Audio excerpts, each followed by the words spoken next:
দর্শক, আপনাদের সবাইকে স্বাগত জানাচ্ছি সওগাত আলী সাগর লাইভের আজকের আলোচনায়। আপনারা সবাই জানেন যে বাংলাদেশে একটি রাজনৈতিক পরিবর্তনের পর গত বেশ কয়েকদিন ধরে হঠাৎ করেই যেন ১৯৭১ সাল, বাংলাদেশের জন্মসাল, বাংলাদেশের গৌরবের মুক্তিযুদ্ধের যে বছর, মুক্তিযুদ্ধের ঘটনা প্রবাহ, সেগুলো নিয়ে নানা রকম আলোচনা হচ্ছে। আমি যদি ঠিক আলোচনা না বলে বিষয়টিকে যদি এভাবে বলি যে সে কোথাও কোথাও বিতর্ক তোলার চেষ্টা করা হচ্ছে, কোথাও কোথাও প্রশ্ন তোলার চেষ্টা করা হচ্ছে। এমনকি আমরা আজকে দেখলাম যে গোলাম আজমের ছেলে রিটায়ার্ড ব্রিগেডিয়ার মিস্টার আজমি, তিনি জাতীয় সঙ্গীত পরিবর্তন সহ বাংলাদেশের মুক্তিযুদ্ধের মৌলিক অনেকগুলো বিষয় নিয়ে তিনি বেশ আপত্তিকর মন্তব্য করেছেন, এবং এগুলো নিয়ে সোশ্যাল মিডিয়াতে, সামাজিক পরিমণ্ডলে, ব্যক্তি পর্যায়ে নানাভাবে তর্ক বিতর্ক হচ্ছে। এর আগে আমরা খেয়াল করেছি যে সাম্প্রতিক সময়কার যেই ছাত্র জনগণের যে আন্দোলন, এবং যে আন্দোলনের মাধ্যমে রাজনৈতিক একটি পরিবর্তন সূচিত হয়েছে বাংলাদেশে, শেখ হাসিনার সরকারের পতন ঘটেছে, সেই আন্দোলনের অন্যতম দুইজন পুরোধা ব্যক্তিত্ব আমি যদি বলি, তারা উন্নতকে নিয়ে বেশ চমকপ্রদ বলবো, আবার যদি এভাবে বলি যে দৃষ্টি আকর্ষণ করার মতো কয়েকটি মন্তব্য করেছেন। এইসব মন্তব্যগুলো আসলে কি ইঙ্গিত করে, তারা আসলে কি বোঝাতে চান, কি করতে চান, এই বিষয়গুলো নিয়ে আমাদের মনে কিছু প্রশ্ন জেগেছে, এবং সেই প্রশ্নর সূত্র ধরে আমরা ভেবেছি যে আমরা একটু নিজেদের মধ্যে আলাপচারিতা করব এবং সেই আলাপগুলো আপনাদের সঙ্গে শেয়ার করব। এবং এই বিষয় নিয়ে কথা বলার জন্য আমি আমন্ত্রণ জানিয়েছি কাজী জহির উদ্দিন। কাজী জহির উদ্দিন এক সময় বিশ্ববিদ্যালয়ে পড়াকালীন সময়ে তিনি ছাত্র রাজনীতির সঙ্গে সম্পৃক্ত ছিলেন, সাবেক ছাত্রনেতা, চট্টগ্রাম বিশ্ববিদ্যালয়ের। পরবর্তী সময়ে তিনি কানাডায় বসবাস করছেন এবং কানাডাতে international consulting company Inc ICC নামে একটি প্রতিষ্ঠান গড়ে তুলেছেন, এবং সেটির তিনি president and executive editor. So রাজনীতি, সমাজ, বিভিন্ন বিষয় নিয়ে মিস্টার জহির ভাবেন, এবং সে ভাবেন বলেই আমরা ভেবেছি যে তার সঙ্গে একটু এই বিষয়গুলো নিয়ে আমরা আলাপ আলোচনা করি। শুরু একটু জাস্ট ভূমিকা দিই দর্শক, যে আপনারা সবসময় টেলিভিশনে, ইউটিউবে অনেক রথী, মহারথী, গুরুত্বপূর্ণ পণ্ডিত ব্যক্তিদের কথাবার্তা শোনেন।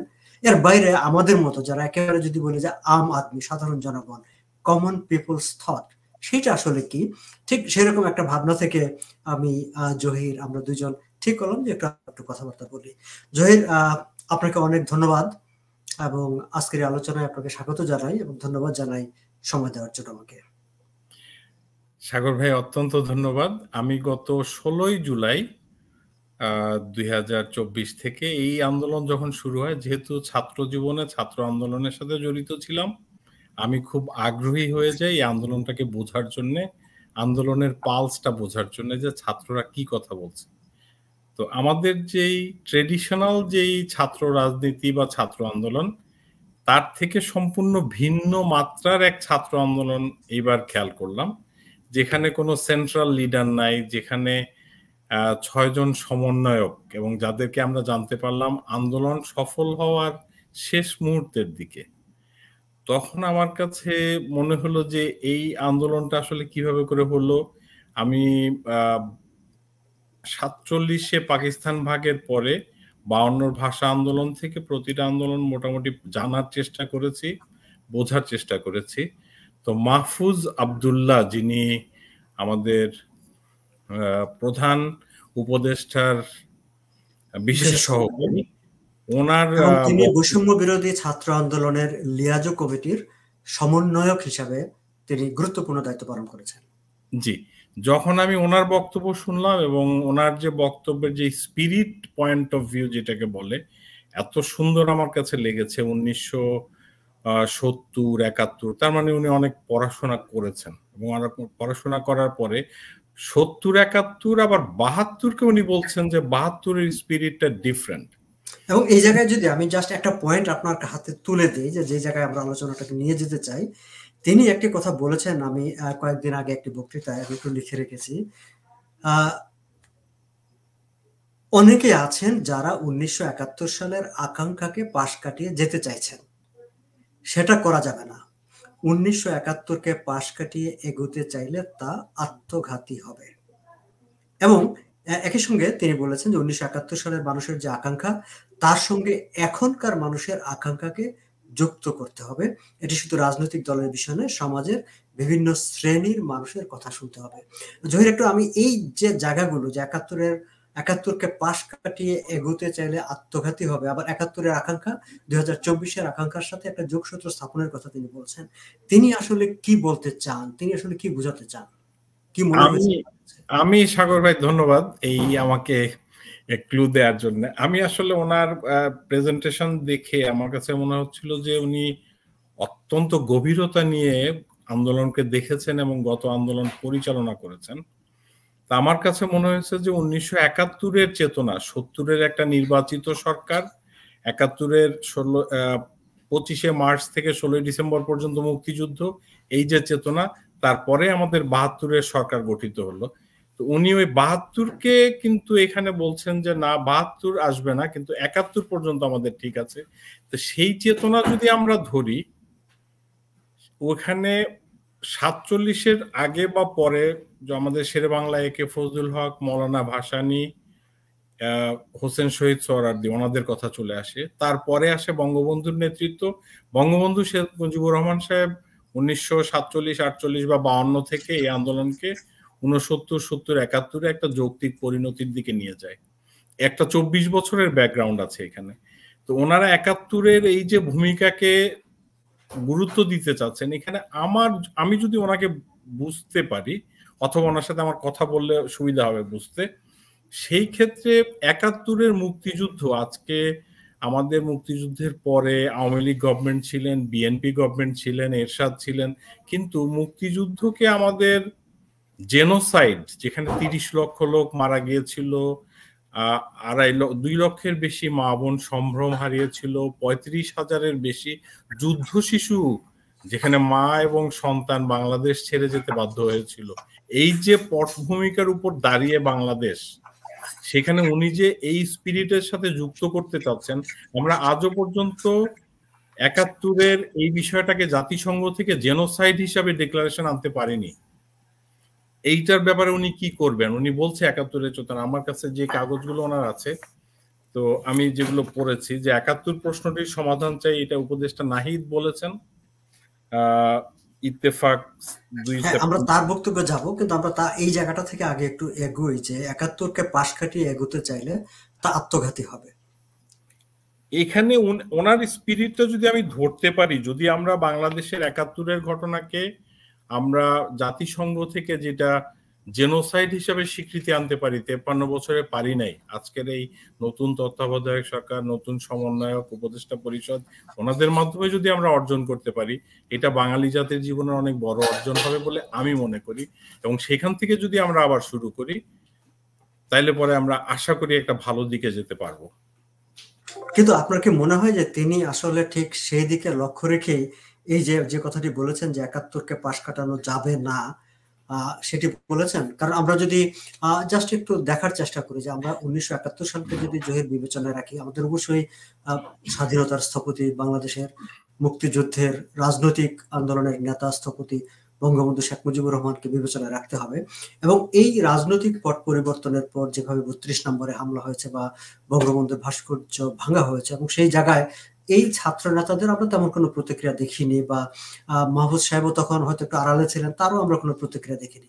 ফলে আমরা যদি তার সঙ্গে একটু মেলানোর চেষ্টা করি, তাহলে এই যে 71-কে পাশ কাটানো যাবে না, আবার বঙ্গবন্ধুকে পাশ কাটানো যাবে, এই দুইটি বিষয়টাকে আমরা কিভাবে?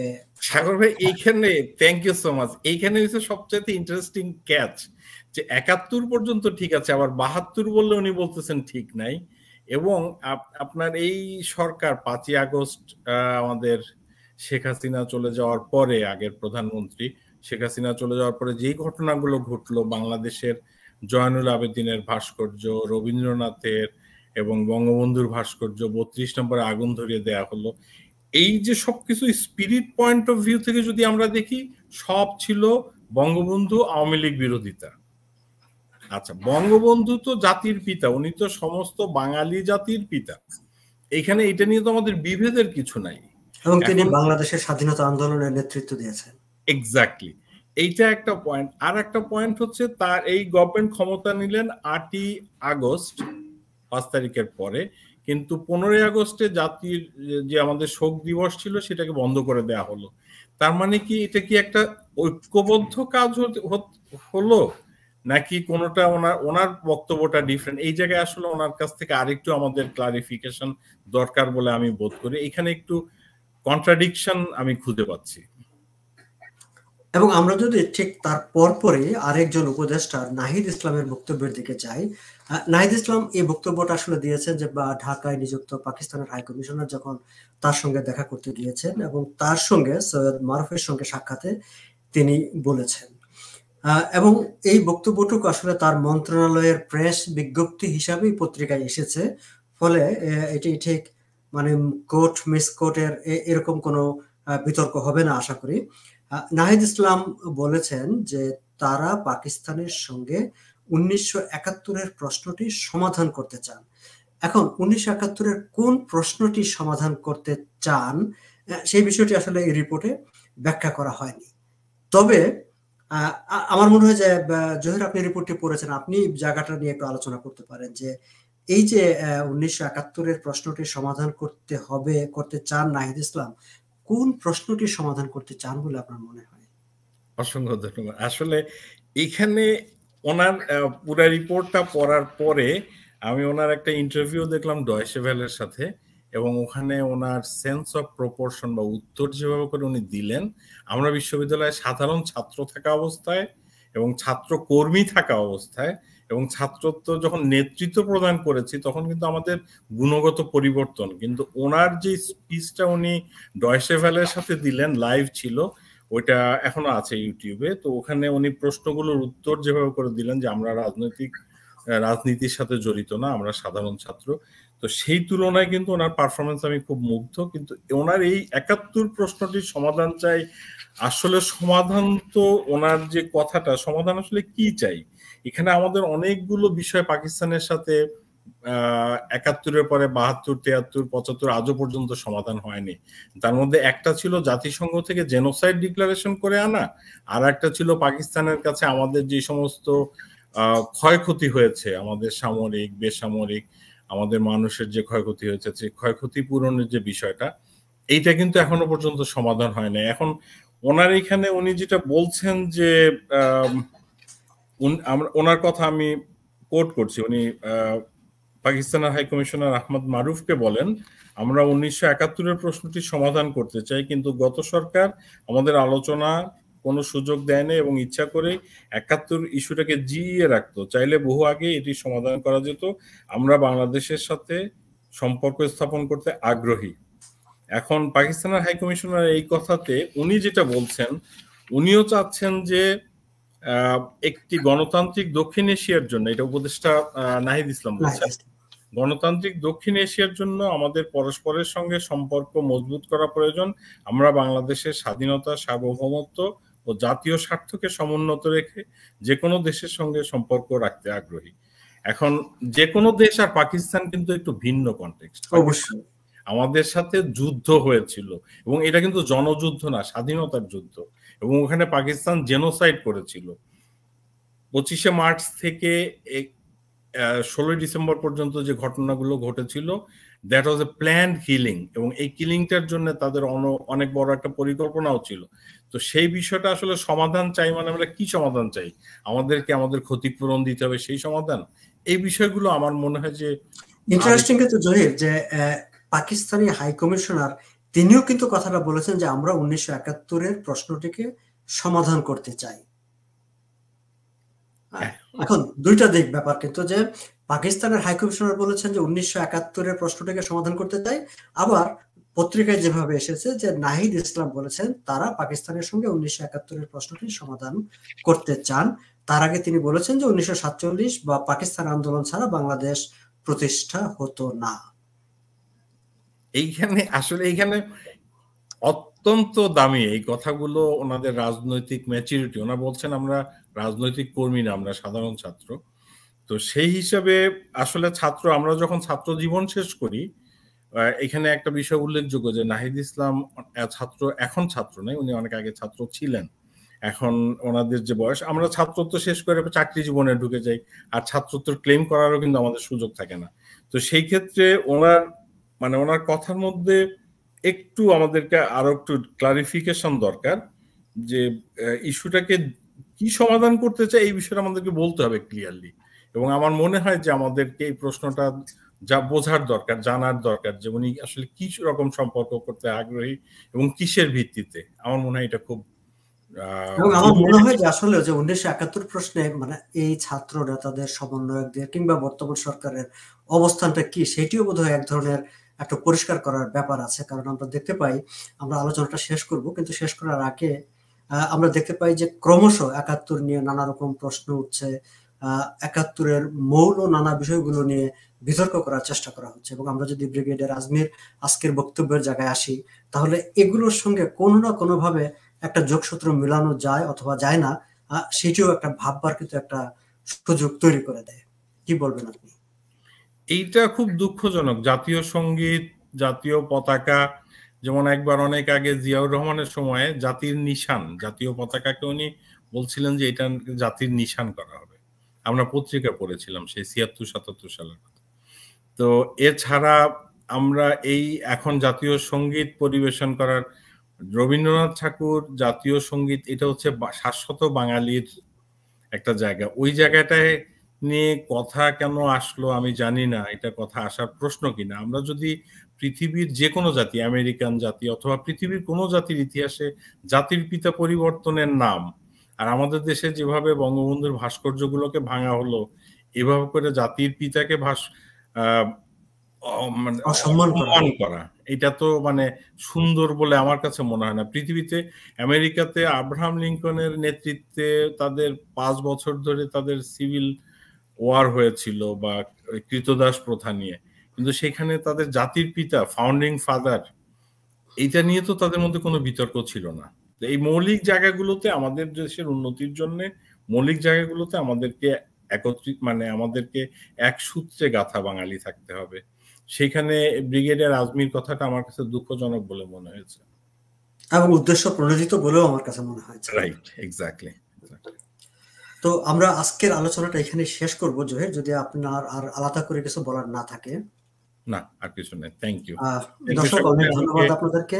আমরা আসলে যে কথাটি বলার চেষ্টা করেছি যে একটা কমন ম্যানস থিঙ্কিং, এই গুরুত্বপূর্ণ বিভিন্ন বিষয়গুলো নিয়ে, সেই বিষয়গুলো নিয়ে একটু আমি জহিরের সঙ্গে কথা বলার চেষ্টা করেছি।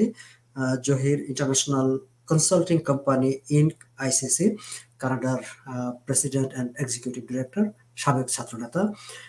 সামনে অবশ্যই আমরা এরকম ছোট নানা রকম গুরুত্বপূর্ণ বিষয় নিয়ে ছোট ছোট আলোচনা করব, মানে আমাদের ভাবনাগুলো আপনাদের সঙ্গে শেয়ার করব। এবং আপনারা এই বিষয়টি নিয়ে, দর্শক, আমার কাছে মনে হয়েছে যে দুইজনের যে বক্তব্যটি, সাবেক সমন্বয়ক মাহফুজ আলমের 1971-কে পাশ কাটিয়ে এগোতে চাইলে তা আত্মঘাতী হবে। পাশাপাশি দুঃখিত, নাহিদ ইসলামের যে পাকিস্তানের সঙ্গে 71-এর প্রশ্নটির সমাধান করতে হবে, এই দুইটি জায়গা আমার মনে হয় যে দুইটি বক্তব্য নিয়ে আরো বেশি ব্যাখ্যা, বিশ্লেষণ, প্রশ্ন করা, কথা বলার জায়গা আছে। জহির, আপনাকে অনেক ধন্যবাদ। দর্শক, আপনাদেরকে ধন্যবাদ যারা শুনছেন এবং শুনবেন।